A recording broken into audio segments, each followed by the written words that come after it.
Hi, my name's Jennifer Davis. Welcome to the tutorial I've put together on a Christmas-themed scrapbook page in honor of the Spellbinders Blog Frenzy. This scrapbook page has several fun techniques in it. We're going to do some distressing, add some stenciling, some heat embossing, and have some fun with these brand new dies. It is my pleasure to reveal the Holiday Cheer die templates and the 12-inch Holiday Lights border. Such fun dies.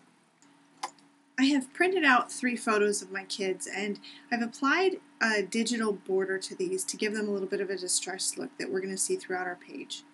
Now the first thing I'm going to do is I'm going to use the 12-inch Holiday Lights border to cut the elements that we have. Now I'm showing you 2 different ways to cut and emboss this, and I just want you to see how long this is in comparison. We're going to kind of use it diagonally, and it's really a cool die to be able to have a long die. Not only can it fit on the scrapbook page, but you can bend it and turn it and do some fun things with it.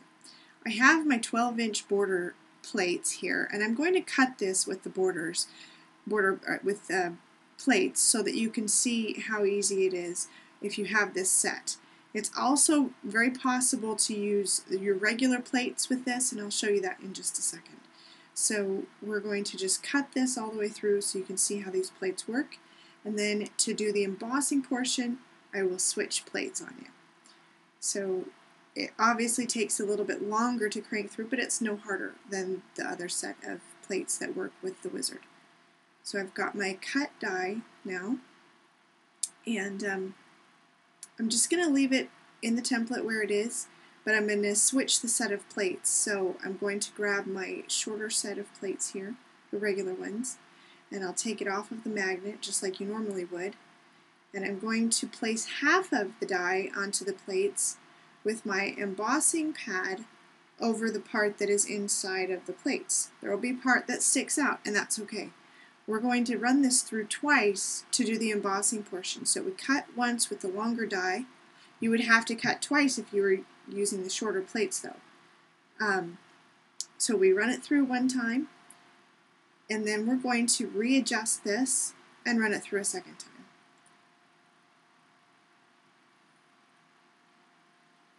And you can see that that part sticking out really doesn't make any difference. We're just going to take it and realign so that the part that didn't get embossed before will get embossed now. Just put the embossing pad back over, and we'll run it through again. And let's check out and see how this ends up looking. I'm taking this out of the die to show you how it looks, but we're going to actually put it back in. It's nice and crisp and clean. We're going to stencil through the die though. So I'm going to use my color box chalk inks. We've got 3 colors here: sour apple, burgundy, and yellow. And makeup sponges and distress ink. I'm going to use these all to create the look that we've done on the scrapbook page. I'm going to put the die back over, and I'm going to use a piece of scratch paper as a mask. The purpose of this is just to make it so that we only stencil the parts that we want. You can do this with any die. Cover the parts you don't want to have color, and you're good to go.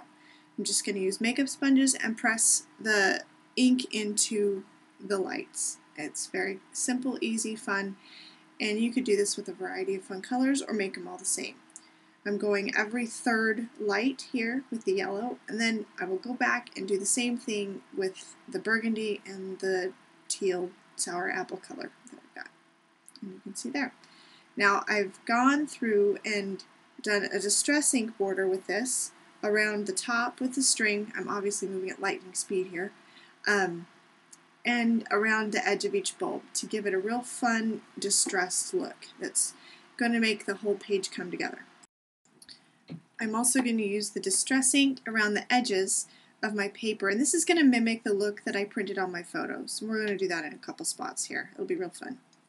Next thing I'm doing here is I'm taking a piece of teal cardstock, 2 pieces actually, and cutting a petite snowflake border ability out of it. And here we have our Holiday Cheer Santa hat die. I've cut and embossed this, and now what I'm doing is I'm applying Versamark to it and masking off the parts that I want red and putting the Versamark on the parts that I want white. So I've got my white embossing powder, I'm dumping some on, and after I've got it applied there, I go and I heat it up, and that's what I get. Kind of cute. I also applied a little bit of distress ink just to be consistent with our look here throughout. I've used the stocking portion of the holiday cheer die, and I've cut and embossed out of yellow cardstock. I've also applied the Versamark to this, but this time I'm using clear embossing powder. And we're going to emboss this, shake it all off, heat it up, and that's what we get. And we're again applying the distressing to this so that we are consistent.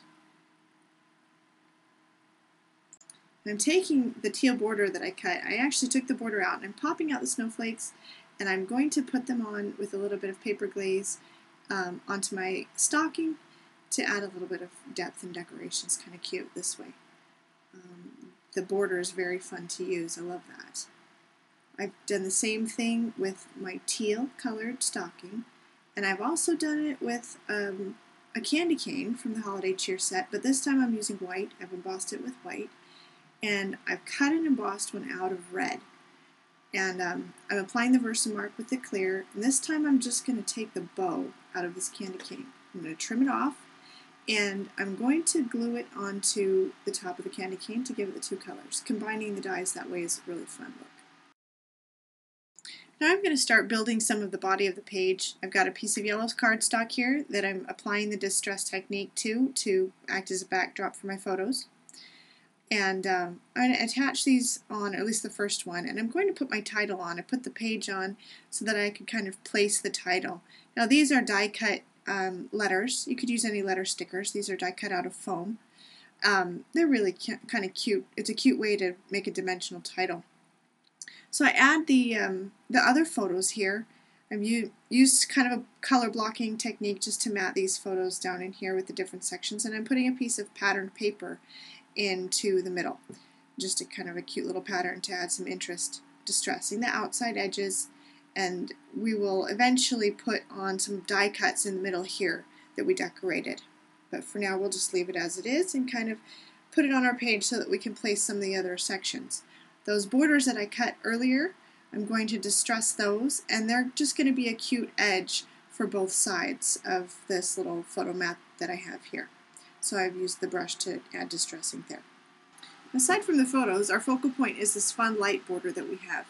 I've applied some paper glaze to this to make the colors pop out, but also to make it so that it curls around the end of my brush like this really easily. What this does is just gives it some fun rounded dimension. It makes it look a little bit more like, you know, lights. So I've done this with all of the pieces here, and it's a really cute way to dress this up a little bit. I'm going to use a piece of rickrack, just a small piece from Creative Imaginations. I'm going to attach that along the top of both of my borders that I've done. And then I'm going to take another color of ribbon and I'm just winding it around and then attaching it to both. This again just gives it some extra punch and some added dimension here.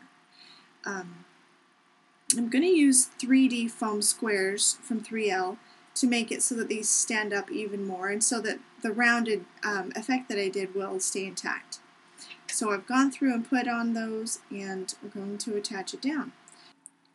For some added security, after I put these on with the foam squares, I'm using Scotch tape just to make sure they stay in place.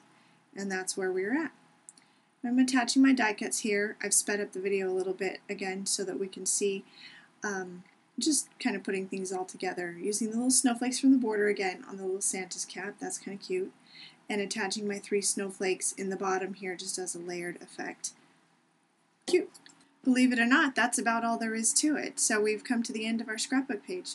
I hope that you found something fun or new or different that you liked, and please check back again soon and we'll hopefully share something else that's new and fun. Thanks for watching.